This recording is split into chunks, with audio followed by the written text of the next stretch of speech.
When I first heard about masked, unidentifiable men going into the streets of California and rounding people up and shipping them off without any word or warning or paperwork, warrant, nothing, I was very skeptical. Not because I didn't think it was believable, but because I have made a practice of being skeptical no matter what the information is. And it didn't take long for me to realize that this was actually happening.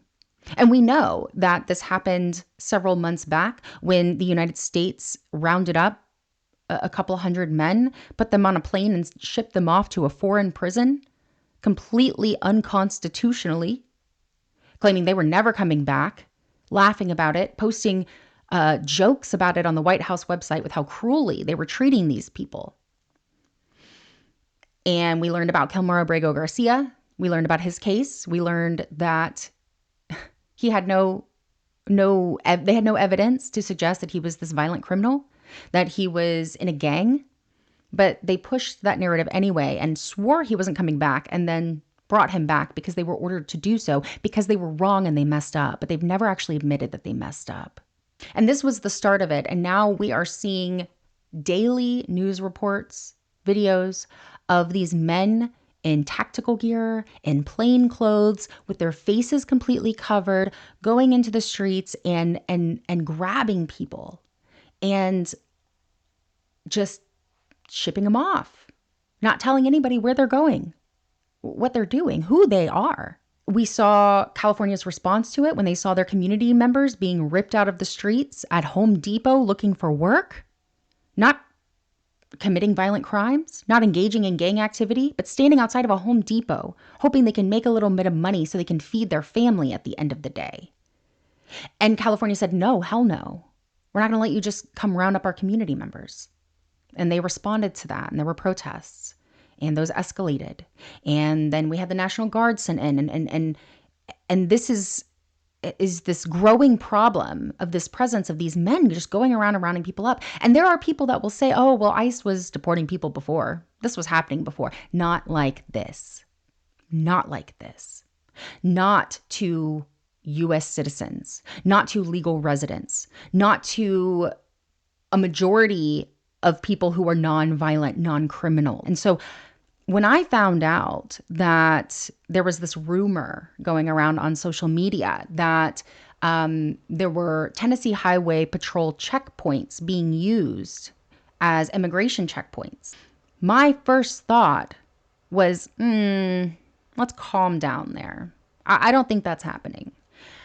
I think people might be kind of jumping to conclusions too soon and inciting fear and panic in my community. And my goal was to find out that this was not the case, and to share that information with my community so that we can separate fact from fiction and not just tell everyone ICE is here without actually confirming that, because that also incites fear unnecessarily. And so I Googled THP, Tennessee Highway Patrol, ICE. And one of the first articles that came up was an article announcing the Tennessee Highway Patrol's partnership with ICE in May. They announced it publicly. They're not hiding it. It's out in the open. And what prompted me to actually make this video instead of continuing to sit on the information is I saw some locals on social media in a comment thread going back and forth. One person talking about the presence of ICE in our community with THP, and the other person was responding and saying that is absolutely not happening. Tennessee Highway Patrol enforces safety on the road. They are not working with immigration enforcement. They are not doing any kind of immigration enforcement. They said, I can tell you with 100% certainty this is not happening. That person lives in this area, I'm assuming, and they could easily Google it to see that THP has partnered with ICE. But instead of doing that, they have formed an opinion and are going around saying, I am absolutely certain this is not true. And as careful as we need to be not to share information that could be harmful if it's not true and cause people to be concerned and fearful for no reason, we also have a responsibility to not just shut down and say that these things aren't happening, that they're not true, when we haven't verified that ourselves. And had this person just Googled THP ICE, they'd see that THP is announcing it. They have no problem telling you, yes, we are working with immigration enforcement. So that's first on the list. Now I have verified that the Tennessee Highway Patrol is working with ICE. So I did a little more digging, and I found out that last month in Nashville, a woman was driving home with her husband, who was an undocumented immigrant. She is an American citizen. He was in the passenger seat and she was driving. And they went through a highway patrol DUI checkpoint. And at first, they told her she was free to go. And then they waved him over, stopped the car, got her husband out of the vehicle, detained him, and deported him back to a country that he hasn't lived in 25 years. I never imagined him being gone.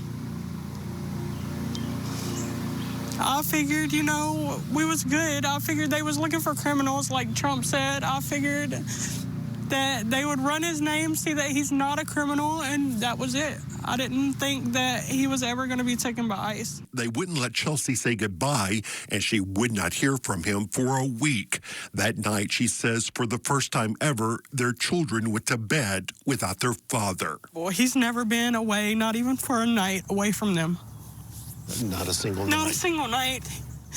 He's not somebody that goes out and parties or does anything crazy. He's a family guy that goes to work, comes back home, takes care of his family. He was also a man who encouraged his wife to get her GED and was supporting her as she attended school to become a nurse. He was my biggest supporter. I'm losing everything that I own, everything I've worked so hard to get, everything. He has an established life, a family. He has children at home, and his wife is pregnant. He is the sole moneymaker for the family, and he provides and supports them. He has no criminal record at all. His only crime is that he came over here legally over the border and never got citizenship, never filed for it, never did the paperwork. And there are people out there that hear that and they go, oh, well, it's his responsibility. And I got to tell you that if you don't consider the fact that people come here and stay because they have to have a better life, they're trying to make money, they are trying to provide for their family, and they are poor, they are broke, they don't have money. And then we want to charge them thousands and thousands of dollars in order to become legal, money they don't have. That's going to discourage people from doing the right and legal thing. So knowing this information and then learning that the Tennessee Highway Patrol publishes this calendar of checkpoints, I saw they were going to be in my area that night, and I decided to go check things out because I feel it is our responsibility as members of our community, as U.S. citizens, to protect one another, to hold the police accountable, and to keep an eye on things when things are suspicious. So I decided to drive out to the checkpoint, see what was going on, get some video footage of all the agencies involved, see if there were any unmarked, any ICE, and capture and document anything that could happen that would harm our community members, or innocent people, no matter their status. But when I got to the checkpoint, or where it was supposed to be, I saw nothing. There were no cars, there were no cops, nothing. Drove around with my husband for a little while to see if it was set up somewhere else. Nowhere. As we were driving back by the area, I looked up and I saw a church that was kind of up on a hill, tucked back, right next to the area that this checkpoint was supposed to be. And I just had a feeling, and I said, why don't we just drive up to the church and see if maybe they're staging up there. And I saw an entire church parking lot full of Tennessee Highway Patrol vehicles, local police vehicles, and several unmarked SUVs and trucks. And to me, that's a very alarming sight. I don't know about other people. I've kind of felt this out with others, and other people have told me they felt like that was alarming. Just the idea of like law enforcement filling up a church parking lot, the visual, the optics, they don't sit right with me. I saw officers pouring out of the church building, coffees and drinks in their hand, chatting, walking to their cars, and, driving away. And I'm just thinking, why are they using the church building? Like, what are they using this church for? What could they be? Why aren't they at the police station doing this? So after a while, we assumed that they were all kind of leaving the church and then getting in their vehicles to go set up the checkpoint. So we waited till a lot of them kind of drove out and went back down. And again, no checkpoint was ever happened. We were there for a couple hours. Came back to the church lot, saw a couple of cops standing in the lot, and decided to drive by and just ask them, hey, what was going on here? Well, we heard there was a checkpoint. Why is there no checkpoint? They seemed a little weirded out that we were asking questions, but one of them just kind of looked up at the sky and said, oh, well, the weather. We can't do the checkpoint because of the weather. There was a storm that day, but it was several hours earlier and it passed pretty quickly. There was no rain. There was no thunder. There might have been some lightning in the distance every now and then, but it was pretty far back. I decided to contact those involved so that I could get the information I needed. Because if, in fact, Tennessee Highway Patrol was partnering with ICE and they were bringing ICE along to these checkpoints and they were utilizing a church building to set up their operation, talk about, plan, stage, whatever they might be doing in the community concerning immigration enforcement, that to me is a big red flag because churches should be sanctuaries.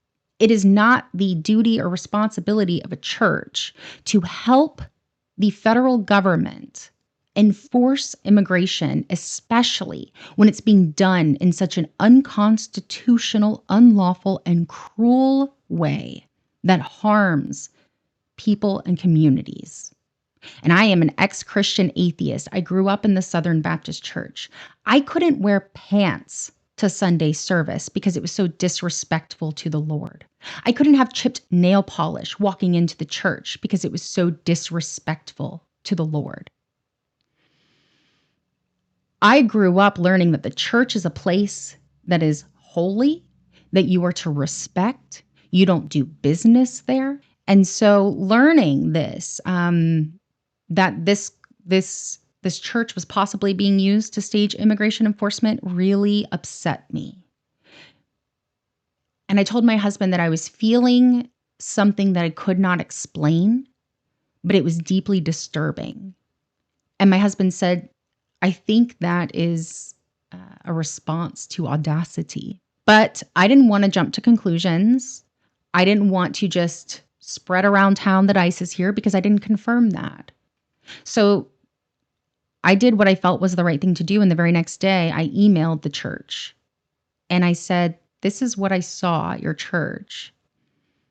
And I would like to know what was happening, who was there, and if you had ICE present or federal agents present, and if you were assisting in immigration enforcement in any capacity. And they said, hi, Chrissy, it was a planned and coordinated event that our church hosted our space for them to use. They had a dinner and they were planning on having the sobriety checkpoint close by. We'd like to offer our space to those in the community when able, and I apologize for any confusion or suspicious arising. We can do better in the future of announcing to the public when things on this level may happen. Now, I wrote back because that was not a sufficient answer for me. And I said, thank you for your quick response. I truly appreciate your transparency and willingness to engage in these conversations. I have one important follow-up question. Can you confirm or deny whether there was any involvement or collaboration with immigration enforcement, local, state, or federal, during this meeting at your church? As someone raised in the Southern Baptist Church, I'm deeply concerned about the use of church property for any activity that could support immigration enforcement efforts, especially operations that lead to fear, detention, or family separation. While I support lawful and ethical DUI checkpoints to keep our communities safe, I also believe our churches must remain safe and sacred places for all people, regardless of immigration status. I said, can you confirm that your church does not and will not permit immigration enforcement or coordination on your property? And respectfully, would your church refuse a request from ICE or another federal agency to use your building in that capacity? She said, I believe it was not affiliated with immigration efforts. And no, we will consider what all we involve in our church from what we see as best and don't foresee any immigration involvements in the future. I don't like that answer because I asked a very clear and direct question. And the answer was, I believe it was not affiliated. I don't foresee us doing this. It's a yes or no question. And this is not my church. I don't own them. I don't make their rules. I can't tell them what to do. And they are legally within their rights to do whatever they want concerning immigration enforcement or assisting in it. But I do feel like it's my responsibility as a community member to let the community know if this church is not a safe place for all people. I called the local police, I called the Johnson City Police Department, and I called the Tennessee Highway Patrol. I did not get through to the local police and I did not get through to Tennessee Highway Patrol, but the chief of Johnson City called me back. And he was very, very defensive and annoyed that I was asking questions about what was going on. And I was very polite. I was very kind. I let him know that there were members of our community that are concerned about this partnership with ICE, and we wanted to know if this particular checkpoint had the presence of federal agents in ICE. And his response initially was to ask me what county I lived in, which is not the county that Johnson City's in, and said, why are you calling if you don't live in our county? To which I responded, do I have to live in the county in order to call and ask for transparency about what's happening within our community? I spend time all over this area. And in fact, the county that I live in, I don't really spend any time in because I'm right at the edge of it. So I explained that to him and I said, do I have to live here in order for you to answer my questions? He said, no, I'll answer your questions. You said the community was concerned and they're not calling me, you're calling me. And I said, some people are scared to call. I'm calling for them. I'm calling for me. I'm calling for the community. Is that a problem? No. Okay, I'll answer your questions. Okay, great. So I asked my questions. He claimed that it was a DUI checkpoint and there were no federal agents, and that was the end of it. And so I decided to just kind of sit on this information for a little while and not jump to any conclusions and just kind of continue collecting any information that I hear about or find. And last week, I recorded a fleet of commercial vehicles, commercial plates, blacked windows, white trucks and SUVs in my area on the back roads, all driving together. I checked the plates and found out that they are a part of a special commercial fleet plate, which is basically a large fleet of vehicles owned by a commercial corporation of some sort that is used for various purposes, often rented out to agencies and companies for use, and that these kinds of vehicles are often rented out to federal agencies, government agencies, ICE, things like that. So when I saw that this group of very suspicious looking vehicles with suspicious plates were driving together, shortly after we hear about this presence of ICE in our community, I decided to see where they were going. And they all traveled together on the back roads. They got onto the interstate together. I lost sight of them at kind of down a hill right before an exit in Morristown. The day before that, there were more DUI checkpoints in our area. And that night, I saw reports of ICE staying at a hotel in Morristown. I'm just connecting the dots here. That's all I'm doing, is looking around, being aware, reading the reports, reading the news, paying attention to what our government is doing and what they're saying, and tracking it. And just seeing where it leads. And this is where it's led to. And additionally, we have Marsha Blackburn posting constantly about the efforts of ICE, praising them, cosplaying with them, and working really hard to normalize their presence in our state and in our area. I am deeply, deeply concerned and troubled that we have masked, unidentifiable men roaming around our streets regularly, working with local authorities to do whatever they want to do, to detain people without warrants and arrest them, to terrorize towns, to watch us, to keep an eye on us. And if we don't stay aware, if we don't pay attention,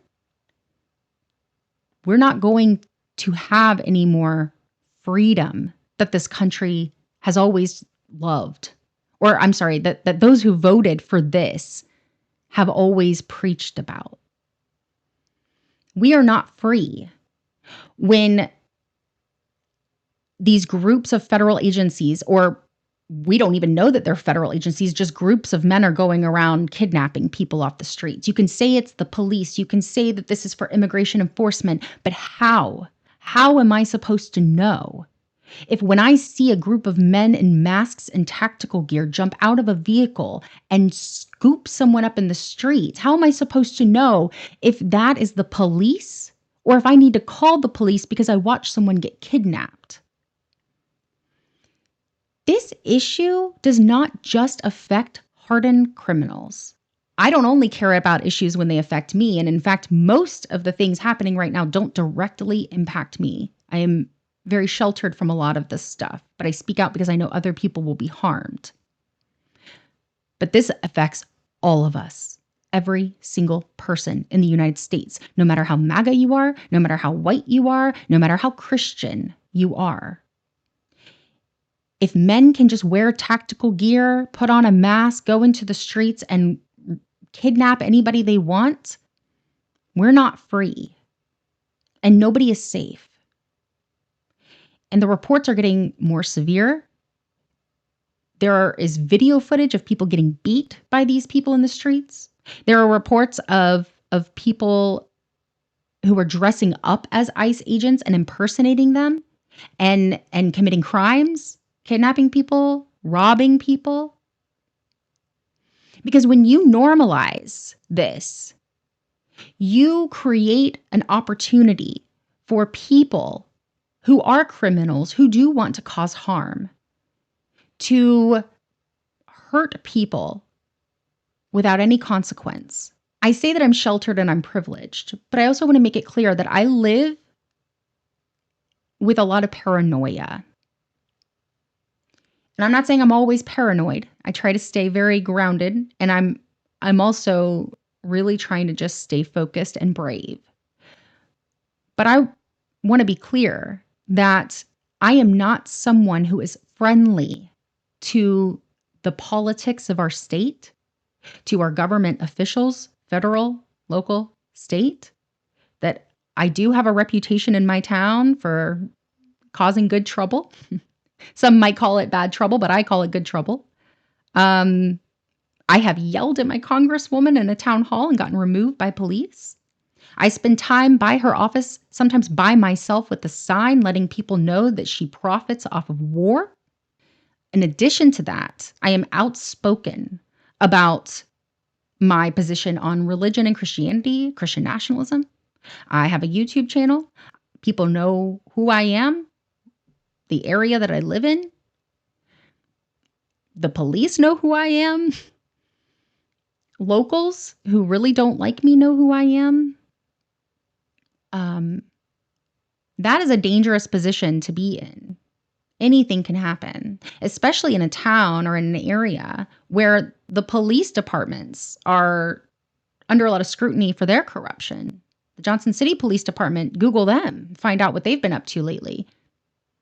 So I'm in an area that can often be very hostile to me and what I stand for. And I still go out there and I still speak up, I still protest, I still stand for it. And sometimes I am by myself on a street corner with a sign because I believe in letting the community know what's going on. I'm dedicated to it. So The fact that they can just send this secret police out into the world to do whatever they want, that puts me in danger too. I am affected. And I'm not only speaking up because I'm affected, but I need people to understand that people that look like me are at risk. And anyone who decides they don't like what I'm doing in my community, they don't like what I'm saying, can dress up like ICE, come to me while I'm standing on a corner by myself, snatch me up, put me in a van, take me off, ship me off to a foreign terrorist prison, and then the White House is going to post that I'm never ever coming back and celebrate it. That can happen. It can happen to anybody. It can happen to you too. Is that the world you want to live in? Is that the America that we want to live in? Those that are watching that are locals, I'm hoping that this reaches people in Tennessee and in East Tennessee. If you are watching this right now, is this what you want your community to turn into? This is not just about immigration. This is an opportunity for this administration to introduce a police state, a secret police that doesn't have to be held accountable because they don't even show their faces. And if you're not doing anything wrong, you don't need to conceal your face. But they know that everything they're doing is unlawful and unconstitutional. And that there will come a day when people like them need to be held accountable and will be held accountable. And they hide their faces so that they don't have to be held accountable. I strongly encourage you to look into history of secret police, when they were used and what they did, how they treated people, the signs to look out for, and to do your own research, to read articles, to listen to your local news, to find out the truth before you decide to form an opinion that this is not happening. And if you think we're immune from what happened in Germany to happen to us, then you are living in a bubble. And you don't understand the intentions and the hopes of those who founded our country, who fought to preserve our freedom and our democracy. You're not listening to them. You don't know what they told us we had to do in order to keep this freedom. You don't just get given freedom and then sit around and say, oh, well, we got our freedom. We're good. Don't have to worry about it getting taken. No, you keep an eye on your government. You keep an eye on your authorities, and you make sure that that freedom is constantly being preserved and defended. And the moment you see that it's starting to slip away, you work and you do whatever you can to grab it and to make sure that you don't lose it. And I'm asking you to be aware. I'm asking you to do your own research on ICE in your area and find out if your local authorities are partnering with ICE. Call your local authorities, hold them accountable. You're allowed to watch the police. You're allowed to hold them accountable. You're allowed to call them and say, what is going on? You are allowed to follow ICE agents when you see them. Do not do it unsafely. Do not disobey the rules of the road. You can show up wherever they are and document whatever they're doing. Record them. Take pictures. Take pictures of their license plates, their vehicles, any identifying features. Zoom in on their eyes and get their eye color. Look for markings, scars, facial hair. And I'm not saying you have to take these pictures and blast them all over the internet and say ICE is here, but document them, watch them, and let them know we see them. We know what's happening. All the people that this administration hates and has been saying we need to liberate society from, they said that. They said we need to liberate our society from people like me. What do you think that language does? How do you think people take that when they hear the government they support saying, oh gosh, these radical democratic socialists, we need to be liberated from them? How are they going to look at me? And what have I done to my community or to others to make them feel as though what I'm fighting for is anything but safety, happiness, well-being of everyone around me, including those who voted for Trump? I don't have to spend my time going to meetings, showing up at protests, holding a sign by myself on a street corner in 90-degree heat, begging my community to call their congresswoman and hold her accountable. I don't have to do those things. And I don't do them for any other reason, but I care and I feel compelled. And I know that my values, what I believe, what I want, what I hope for, drive me to take the appropriate action. And I'm asking you to take the appropriate action, whether that's just being aware, spreading the information around, asking others to be aware, looking for ICE in your community, looking at plates and suspicious vehicles, finding out where these checkpoints are, where these raids are happening, and documenting them so that the community sees it.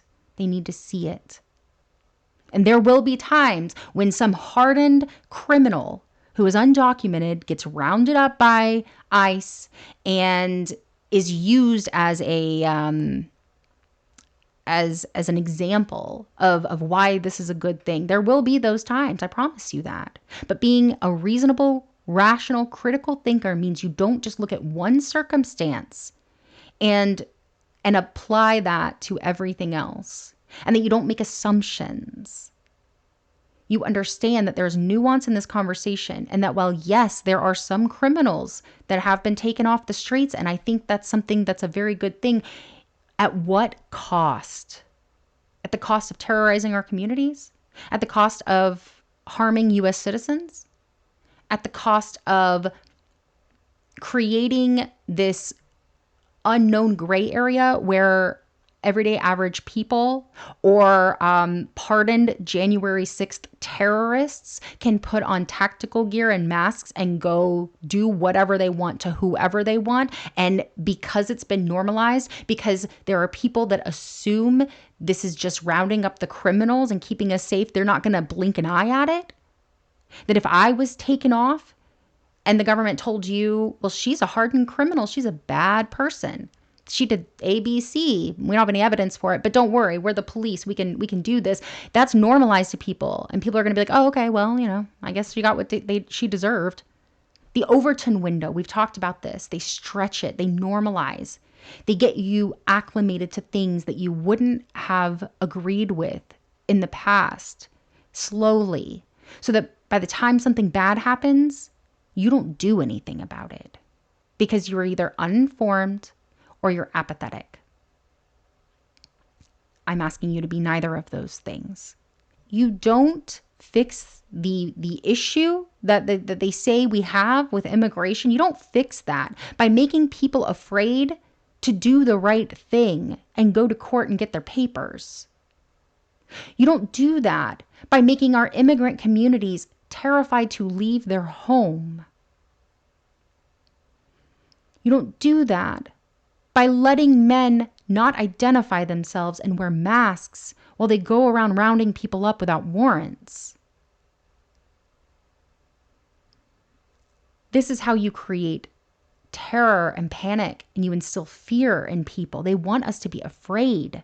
And by the time we have secret police just rolling around out in the open, so many people have it normalized that they won't even blink when their neighbor is pulled from their home for being a Democrat or for being trans or for using their social media to speak out against the government. Don't let the GOP convince you that what they're doing is normal, and don't respond to it as if it is normal. Something I heard recently in a non-cooperation training that I attended, was that these people like me, in town halls that are like screaming out and responding in a way that is not normal, is a reaction to what's happening, which is not normal. And if something isn't normal, we should react to it appropriately. And we should respond to it as if it isn't normal. So I'm asking you to do that. Step outside of your comfort zone. Keep an eye on your community. Document everything. Stay grounded and rooted in reality. Fact check everything. Question everything. and do everything you can to keep our republic.